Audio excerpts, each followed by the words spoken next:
안녕하세요. 승무원 할매 TV 김용숙입니다. 제가 오늘은 한국 남성에 대해서 한번 얘기를 좀 해볼까 합니다. 이 얘기를 제가 하게 된 동기는 제가 승무원 시절 그 남성들의 무거운 어깨를 보면서 느꼈던, 생각했던 그 얘기를 좀 하고자 합니다. 사실 저도 아버지가 완전한 가부장적인 집안에서 저희 엄마 이름이 병신이었습니다. 엄마가 굉장히 영리하신 분인데도 그렇게 아버지 앞에서 쪽도 못 쓰는 것을 보고 자랐기 때문에 저는 그냥 남성들은 무조건 강하고 이렇게 무섭고 강압적이고 그런 생각만 가지고 살았죠. 그때 또 저희 부모님 때에는 그게 그냥 일반적인 문화고 그랬으니까. 그래서 저는 이제 그렇게 생각만 하고 있다가 저희 때 이제 그 중동 현대건설에서 중동으로 중동 건설붐이 일면서 그 노무자분들이 많이 중동으로 그 인력 수출이라고 표현을 해야 될까요? 그래서 이제 많이 가시게 됐죠. 그랬는데 중동 노선에 저희는 이제 정규 노선은 없고 차터 전세 비행기가 대부분 떴어요. 그러니까 현대건설의 그 노무자들을 위해서 이제 전세기를 띄우는 거죠. 그러니까 한 300~400명 그 타는 비행기가 한 석도 빠짐없이 거의 만석이 돼서 이제 출발을 하게 되죠. 그때 저도 비행기 타기 전까지는 비행기를 타본 적이 없으니까 그때 그 비행기를 타시는 분들 역시 비행기를 처음 타시는 거죠. 그러니까 이제 비행기의 그 바닥에 보면 카페트가 깔려 있지 않습니까? 근데 이제 그때는 또 카페트라는 것을 그것도 역시 또 보기가 힘든 시절이에요. 특별한 집이 아니면은. 그러니까 비행기에 카페트가 깔려 있으니까 이 분들이 승객분들이 다 타셔가지고 전부 구두를 벗으시는 거예요. 생각해 보세요. 남자분들 300~400명이 발을 다 벗었다고 생각하시면 그건 상상이 가시죠? 그건 하여튼. 그래서 그냥 또 코는 또 잘 적응을 하더군요. 그래서 이제 그건 그렇게 해서 가고. 근데 그때도 이제 그 대한항공이 술을 무료로 제공을, 비행기의 술이 떨어질 때까지는 일단 무료로 서비스를 하니까. 근데 왜 그런지 모르지만 과학적으로 왜 그런지는 제가 아직 조사를 못 해봤는데 비행기에서 술을 마시면 빨리 취하신대요. 그러니까 이제 비행기에서 이제 술도 좀 취하셨겠다. 그 왜 군중심리라는 게 있지 않습니까? 동료들이 같이 탔겠다. 그러니까는 그분들이 온 마음을 모아서 저희들을 얼마나 힘들게 하시는지 그냥 콜 버튼도 눌러서 가보면은 필요한 거 있으세요? 그러고 가보면 아니 그냥 되나 안 되나 한번 눌러봤어요. 그럼 한 분이 그러시면 또 딴 분도 그러시고 그리고 이렇게 이제 그 아일이 좁으니까 복도가 좁으니까 요렇게 이제 걸어가면은 그냥 옷자락을 이렇게 잡으면서 아가씨 나 물 한 잔만 갖다 줘요. 그리고 갖다 드리면 또 그 옆에 분도 또 물 달라 그러시고 어쨌든 서울에서 출발해서 뱅콕에 잠깐 들려서 이제 그 사우디아라비아 갈 때까지 계속 그런 것이 이제 연속되니까 저희 승무원들이 이제 그 갤리에 가서 모이면 야, 어디에 지금 저 손님 나 꼴보기 싫어 죽겠어 막 이제 그러면서 그냥 여기에 막 뭐라 그럴까 원망과 그 분이 막 차일 정도로 승객한테 그런 마음을 가지면 안 되는데도 불구하고 정말 참기가 힘들 정도로 저희를 이제 힘들게 하시니까 그때 그 승객들을 거기 내려드리면서 어떤 기분이었냐 하면 아유 그냥 여기서 버린다는 하여튼 그런 생각이 들 정도로 너무너무 힘이 들었어요. 그래서 이제 다행히 올 때는 그게 전세 비행기니까 그분들을 내려드리면 올 때는 이제 빈 비행기로 오니까 쉬면서 이제 올 수 있으니까 그게 이제 좀 다행이었었어요. 그래서 이제 그렇게 하고 한 2달이나 석 달쯤 지나서 이제 그분들을 이제 모시러 이제 갈 때가 있어요. 왜냐하면 휴가 오시는 분, 부상을 당해서 또 후방하시는 분들, 뭐 또 이제 사망자도 생겨서 또 이제 그 사망자가 카고에 이제 이렇게 모셔가지고 오는 경우 뭐. 그래서 그렇게 또 돌아오시는 분들을 보니까 그때 막 후회스러운 마음이 밀려 들어오는 거예요.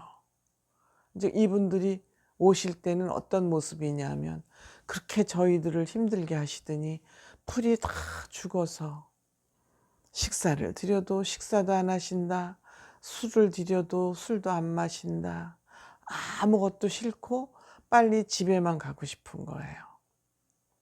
그리고 또 어떤 분은 목발을 짚고 타시는데 목발을 집은 채로 그때 소니 카세트 라디오 이만한 게 우리나라에는 그런 게 없었어요.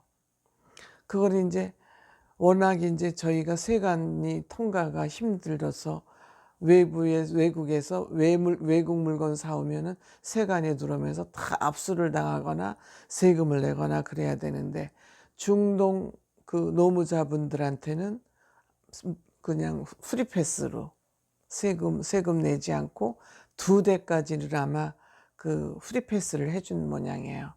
그 목발을 짚고도 그 소니 카세트를 2개를 이렇게 양쪽에 들고 타시는 분도 있고, 그리고 이제 어떤 분은 또 부상이 심하신 분은 서울서부터 출발할 때 아예 부상 침대를 딱 장착을 해서 그렇게 준비를 해서 갑니다.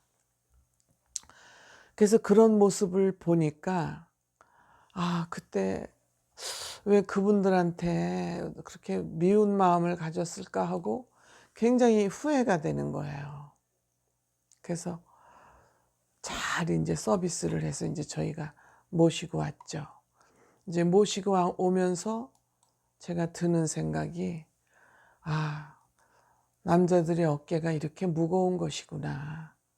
남자들의 멍에가 이렇게 어깨에 메어져 있구나. 그러면서 이제 제가 후회를 많이 했죠. 그때 그렇게 나쁜 생각을 품었던 거를.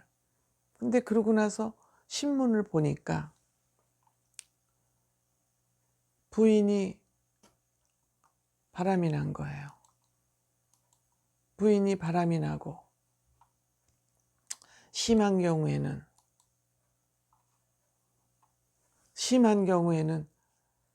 집까지 팔아서 잠적을 하는 거예요. 신문에서 저는 본 거죠. 근데 얘기를 들으니까 그런 경우가 제법 있다는 거예요.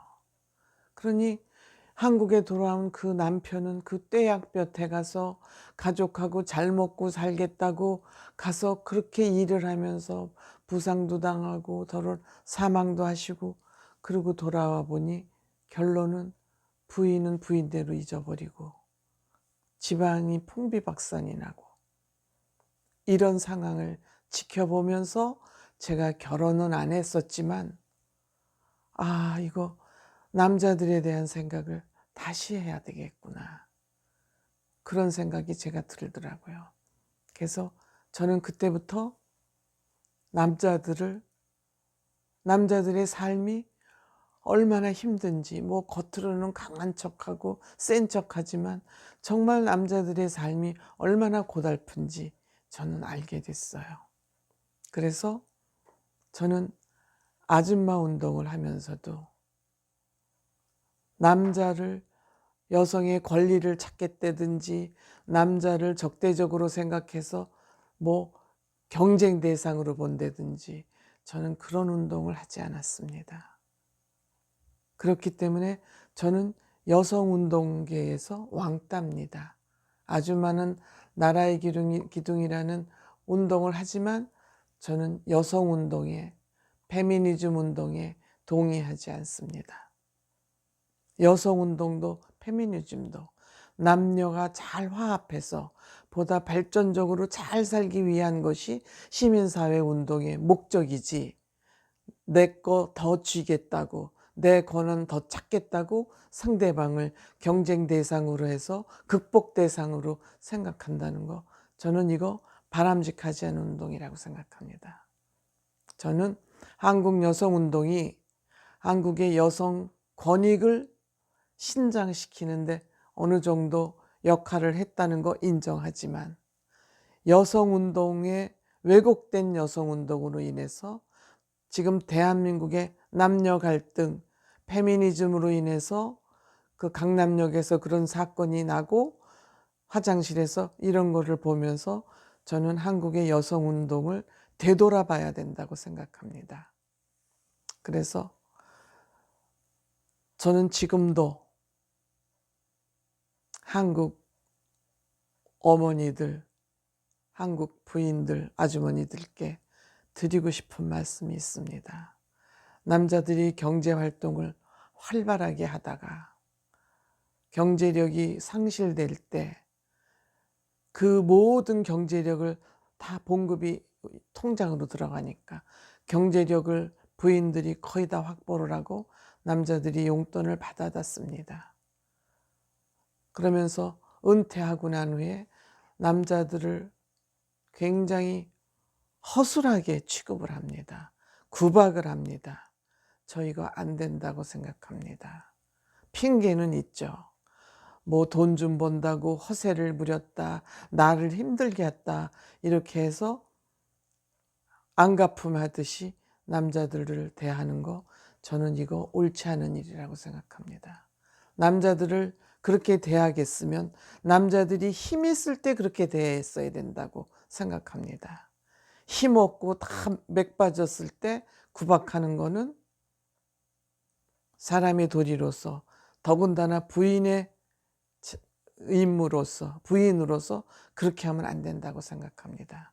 자녀들도 다 용돈 줘가면서 내 편으로 만들어가지고 자녀들마저도 아버지를 함부로 생각함으로 인해서 우리나라의 이 전통 아름다운 가정 문화가 다 깨져버렸습니다. 저는 이거 아줌마들, 엄마들의 책임이라고 생각합니다. 그렇게 해서 좋을 게 뭐 있습니까? 아버지들을 애들이 우습게 생각해서 좋을 게 뭐가 있겠습니까? 며느리 없고 사위 얻을 텐데 며느리하고 사위가 내 남편을 그렇게 우습게 봐서 좋을 일이 뭐가 있겠습니까? 남편들이 가족을 위해서 먹여 살리느라고 그렇게 젊어서 모든 청춘을 바쳤는데, 물론 돈 좀 번다고 남자들이 잘못된 행동한 거 반성해야 되죠. 돈 번다고 유세했던 거 반성해야 되죠. 그렇지만 남편들한테 그렇게 험하게 대할 거였으면, 푸대접을 할 거였으면 돈 벌 때, 힘 있을 때 그렇게 했어야죠. 돈 못 벌고 점점 나이 먹어서 힘 빠지는 시기에 남자들한테 그렇게 하는 건 남들도 그렇게 하면 안 됩니다. 하물며 가족들이 그렇게 했어야 되겠습니까? 제가 이런 생각을 갖게 된 것은 중동에서 비행기 타면서 그 남자분들한테 제가 구박하고 막 꼴보기 싫어하던 그런 마음이 굉장히 후회스러웠습니다. 그분들이 그렇게 힘없이 아파서 돌아오실 분들을 내가 왜 그분들을 그렇게 보기 싫어했을까 하는 마음이 너무너무 가슴에 깊이 새겨져서 남자들의 무거운 어깨도 보게 됐고, 남자들이 말 못할 고민이 얼마나 깊은지도 알게 됐습니다.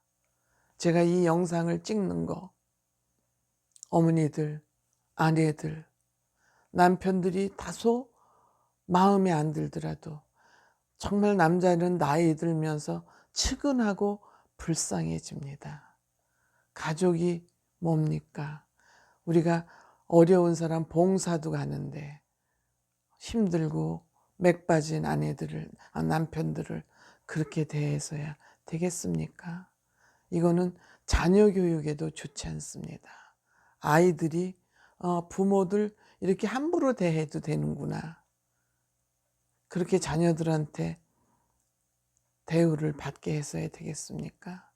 정말 제가 잔소리 같지만 그렇게 하면 가족이 행복할 수 없기 때문에 대한민국의 행복지수가 OECD 중에서 바닥인 이유는 저는 엄마들의 책임이 크다고 감히 말씀드리고 싶습니다.